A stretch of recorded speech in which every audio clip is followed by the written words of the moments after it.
I think the more people you can get who think in slightly different ways, the better. An awful lot of physicists think along the same lines. But if you increase diversity, you will maybe increase the diversity of thinking. And that has to be good for the subject. Welcome to People Doing Physics, the podcast that explores the personal side of physics at the Cavendish Laboratory, University of Cambridge. Hi, I'm Vanessa Bismuth, the Communications Manager at the Cavendish. Hello, I'm Charlotte Lane, a PhD student in quantum optics.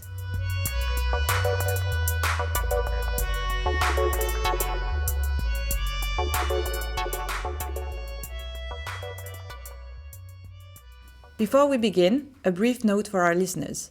This episode includes personal reflections on life in academia and physics in past decades, and it may refer to attitudes, behaviours and workplace cultures that many will find outdated, uncomfortable or shocking. These accounts are shared to document lived experience and help us understand how the culture has changed. They do not represent current values and operations. Let's jump in.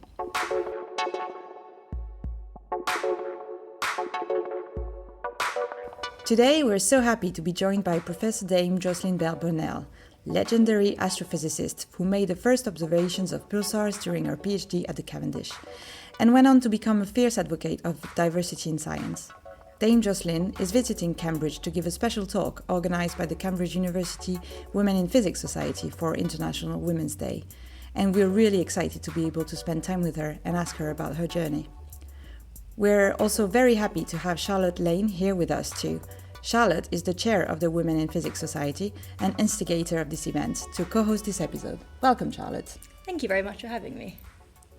Dame Jocelyn, welcome. Thank you so much for giving us a bit of your time before getting on stage. We're really delighted and excited to have you with us today. Thank you very much. Good to be here. So, in this podcast, we like to start at the very beginning. So, can you tell us what first sparked your curiosity about science and about the sky in particular? It must go back a very long way, because I can remember my consternation at age 11 or 12 when we moved into secondary school. Exciting going to secondary school, lots of new subjects and all that kind of thing. And on the Wednesday of the first week of secondary school, a message went round the first year class. This afternoon, girls to such and such a room and boys to somewhere else. And I thought, this is sport. That's why they're separating us. It wasn't. They sent the boys to the science lab and the girls to the cookery room. No discussion, no choice. And when I realised what was happening, I protested to the domestic science teacher that I wanted to do science, and she said no. When I told my parents that evening, they hit the roof. And they phoned up the local doctor, who had a daughter in the same class, who phoned up his brother and sister-in-law, who had also a daughter in the same class.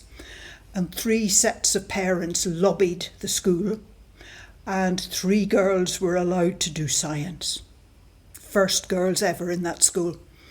We did physics that first term and I came top of the class, which was probably politically the most important exam result I've ever had.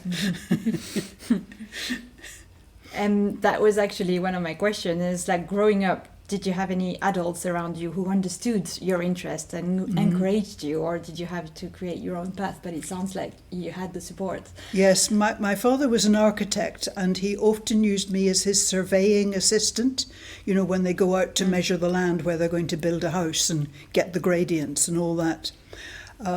And I was allowed to reduce the observations as we came home in the car afterwards.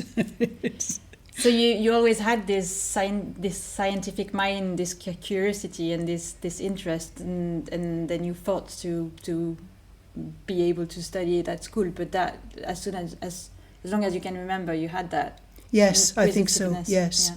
Although of course, you know, as a small child, you don't label it science. It's just your interest.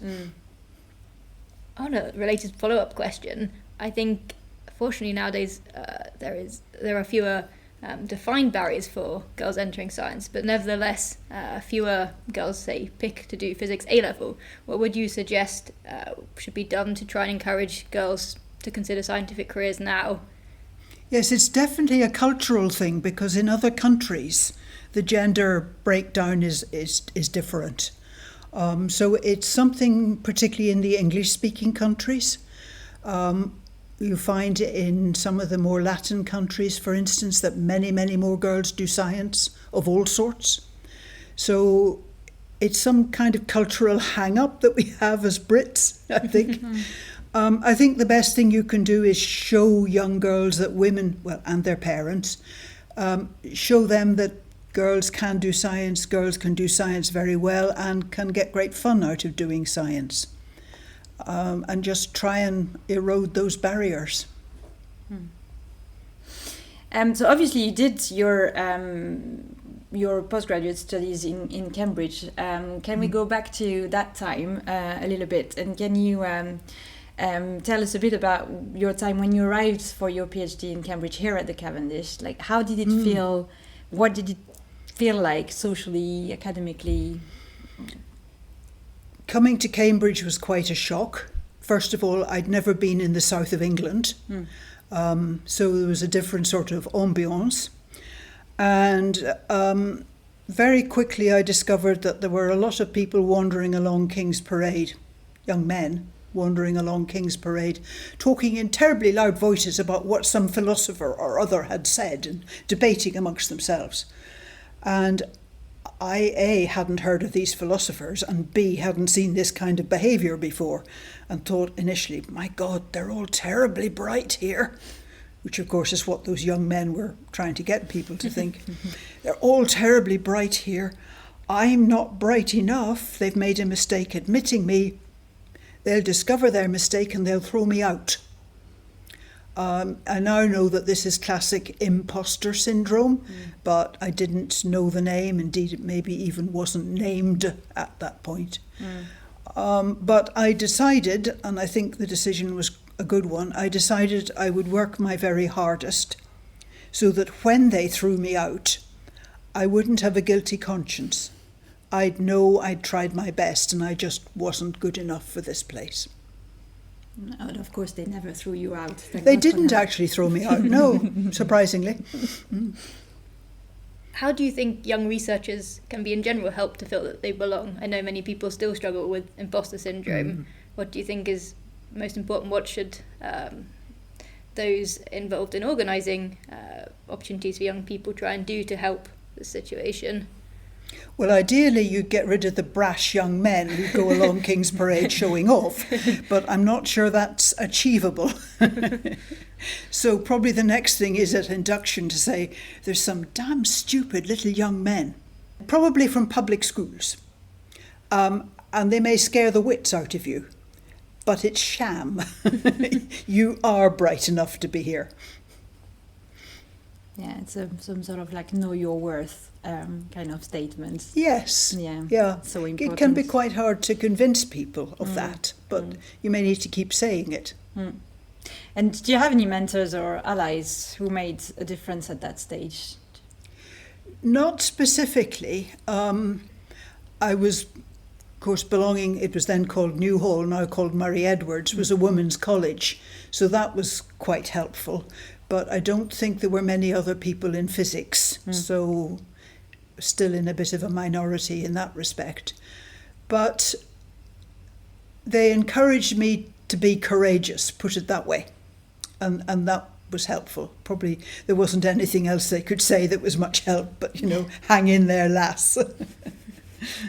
So can you paint us the scene a little bit for us? What were you working on during your PhD? What did a typical day look like when you were building and running the telescopes at the Yes, so I was in radio astronomy and spent the first 2 years building the radio telescope as one of a group of about probably half a dozen people in total, which involved quite a lot of manual labour out at Lord's Bridge, which is a few miles outside Cambridge, in a rather muddy field, in all weathers. I became very tanned People say, "Have you been skiing?" No. Not quite. And I took my share of the physical work. I was spared quite a lot of the sledgehammering. I was given a soldering iron instead, but I did enough sledgehammering that I could hit a hockey ball from one end of the field to the other. And I have to say, my flipping team never learnt that I could hit the hockey ball. You know, they watch the ball go by and say, "Jocelyn, how are we meant to get that?" Were you happy to take on that physical work as much as any other guy in the team? Oh yes, I mean, I'd been brought up in a sort of no-nonsense household, so that was fine. I was quite happy with that. It wasn't always pleasant. It could be very, very cold in winter, for instance, but you do it. There's this very famous photo of you sitting in that muddy field, covered in many layers to protect yourself against the cold. And we can absolutely picture you down there. But tell us a little bit about what you were doing on those telescopes, building those telescopes. What were you trying to do? Well, the project was to find more objects called quasars, quasi-stellar radio sources, which at that stage were very new. There weren't many known. They were a considerable puzzle, which we now understand because there's a massive black hole in their centres. They're galaxy-sized things, so 100,000 million stars in weight, with a massive black hole at their centre. And they're very strong radio-emitting objects as well. They were some of the first things picked up when radio astronomy started as a subject. And the nature of these quasars was still largely, I won't say unknown, but unbelieved, because suggestions were that they were massive black holes, 1 million, 100 million times the mass of the sun at their centres, and then a number of stars and things orbiting round outside. And the whole picture was a little bit fantastic, and there were only a few of them known anyway, so, but I got another 100 added to the list, and yeah, they are massive black holes. I'd like to ask about 1967, when you noticed something unusual in your data. What was it about that signal that caught your attention, and did you have any idea of its significance when you first saw it, or did it take some time?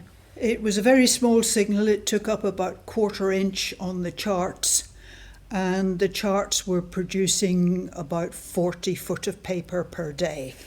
So it was a very small signal, but I was being really, really thorough because I knew they were going to throw me out, blah, blah, blah, blah, blah. And so I worried about this 1/4 inch of signal that I couldn't understand. And I sussed that it was something from the sky because it kept its place amongst the stars, amongst the constellations. And when I showed it to my supervisor and said, "What do you think this is?" You said, "You stupid woman." Most interactions with my supervisor began either "you stupid woman" or "you stupid girl." "You stupid woman." And, oh God, what have I done wrong now? He says, "It's all jammed into 1/4 inch. We can't see what's going on. We need an enlargement." And with the technology we had, I was recording data on a long roll of chart paper. With that technology, the way you get an enlargement is run the chart paper faster under the pen, and everything gets spread out. So that's fine, except if I keep the chart running at that speed, it gets through a whole roll of paper in 20 minutes. And guess who lives at the observatory putting a fresh roll of paper in every 20 minutes, day and night? So you don't leave it running at that speed. Next best idea, the student goes out to the observatory shortly before that bit of sky is observed, switches the chart recorders to high speed, makes the observation, switches chart recorders back. And I did that for several weeks and no sign of the signal. So supervisor, "You stupid girl, it's something that's been and gone and done it and you've missed it." And then one day I got it. And in it came pulse, pulse, pulse, pulse, pulse, pulse. Very regular pulses, spaced just over a second apart. And when I told my supervisor that, "You stupid girl," it was his normal first reaction. He just didn't believe the result. But he came out to the observatory the next day at the appropriate time, stood and watched as I wired the setup up for this special observation, agreed it was all okay, and saw the pulses coming in with his own eye. And they were still at much the same rate as the previous day, so it looked reasonably stable. And that began a frantic period of work. Jocelyn, keep making these special observations. So I'm going out, 6 miles outside Cambridge by motorbike, nasty cold weather, every day to make these special observations, which in due course became every night to make these observations, and carried on with the usual work. And then the next thing we do is, it's probably because Jocelyn's wired something up wrong. But what we ought to do is see if a separate radio telescope with its own detectors and so on can also see it. So we confidentially enlisted the advice of another PhD student and his supervisor. The PhD student actually knew all about it because the grad students were in the attic, all of us together. And we all knew how everybody was getting on and how they were finding, because we were all in the one room. But it was the supervisors that were a bit more isolated. So we enlisted the help of this other grad student and his supervisor to see if his radio telescope and his receiver, completely independent piece of kit, to see if it could pick it up. And we all went out to the observatory, the 2 students and their 2 supervisors. My telescope saw that bit of sky first, and there was the thing pulsing nicely. And then we went and stood and looked at the output from Robin's telescope. And nothing happened. And the 2 supervisors start walking down this long, long laboratory. What is it that shows with that telescope but not that one? No, it can't be that, but what about... And I'm padding along behind these 2 academics. Robin stays by his pen recorder. And suddenly there's a shriek from Robin, "Here it is!" We all charged back. Robin had miscalculated by 10 minutes when his telescope would see that patch of sky. If he'd miscalculated by, say, half an hour, we'd have all gone home, and the story would be different. So that was a close call. But it was a huge relief to me. Here's a completely separate piece of kit picking up the same signal. So it's real. So my supervisor started believing me, which was good. Did he change the way he started his sentences when talking to you? Yes, it became a bit more student-friendly, shall we say. Respectful? Perhaps for listeners who haven't thought about neutron stars in school, could you maybe talk a little bit more about what a pulsar is and how perhaps it can be understood? Yes, I think it's unlikely that anybody's learnt about this in school. It's big stars that are much bigger than our sun, run through their life actually very fast. Because they're bigger stars, they've got hotter centres, and so the reactions go faster, and although they're bigger, they get through their resources faster. And when they've got to the end of their resources, they actually explode. And in the explosion, the core gets compressed and everything else gets flung out into space. It's what we call a supernova explosion. And in these supernova explosions, the compressing of the core makes these very compact kinds of stars called neutron stars that we now know is what the pulsars are. So that discovery of pulsars have reshaped our understanding of the universe. That's a bit strong. Reshaped our understanding of evolution of stars. The universe, I think, kept its shape. Fair enough. But so tell us in a few words, why do they matter? Why pulsars are so interesting? They're intriguing. Yeah. Because they are extreme. They have much the same amount of material as our sun, but they're squashed into a ball that's only 10 kilometres radius, 10 miles across. It's very, very densely packed. Stuff that you couldn't find here on Earth.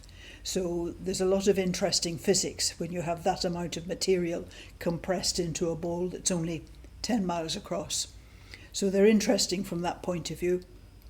They're also interesting because this spinning star and its pulses, turns out it pulses very, very accurately. And so we've got some handy clocks in the forms of these pulsars distributed throughout the galaxy. And having clocks in space is quite useful for checking relativity theory and things like that. So they've been used to test other bits of physics, as well as being of interest in their own right. So after your discovery, the 1974 Nobel Prize went to your supervisor, Tony Hirsch, and colleague Martin Ryle, without including you. When you look back now, what do you most want people to understand about how credit works in big scientific projects, and has this changed since the 1960s? There's no Nobel Prize in astronomy. The nearest is the Nobel Prize in physics, and that was the prize that they got. Until then, the physics committee for the Nobel Prize, the committee that allocated the physics Nobel Prize, had never considered astrophysics, astronomy, important enough to give it the physics prize, to give anybody as an astronomer the physics prize. So this was the very first time that the physics prize had gone to anything astronomical. And I knew instantly that that was an important precedent, and that in due course other astronomers, astrophysicists, would get that prize. And indeed that's turned out to be the case. A fair number of astrophysicists and cosmologists have had the Nobel Physics Prize. So it was a very important precedent, and I saw that immediately. But do you think, so to go back to Charlotte's question about the culture of recognition in science, do you think things have changed since the 60s or this? Yes, I think they have changed. First of all, they've become a bit more conscious of gender issues, the prize committee. That's probably the main one, but they've also in general become a bit more, thinking a bit more widely, which is good. Yeah. If a young researcher is listening who worries that their contribution won't be seen, what practical advice would you give to them? There's not a huge amount they can do. They can insist that their name is on the paper that publishes the results, and that's the main thing. It's often up to that person's colleagues, actually, to promote their case. It's difficult to promote your own case. I mean, some people do, but are known to be promoting their own cases, which is a bit counterproductive. So having some good colleagues and some good friends helps. So after Cambridge, your career took you through several roles and institutions and expanding from physicist to advocate and leader.